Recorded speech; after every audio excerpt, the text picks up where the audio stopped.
আসসালামু আলাইকুম ওয়া রাহমাতুল্লাহ।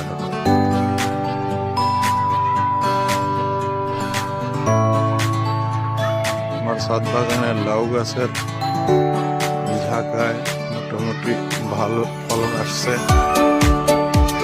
আশা করি যদি থাকে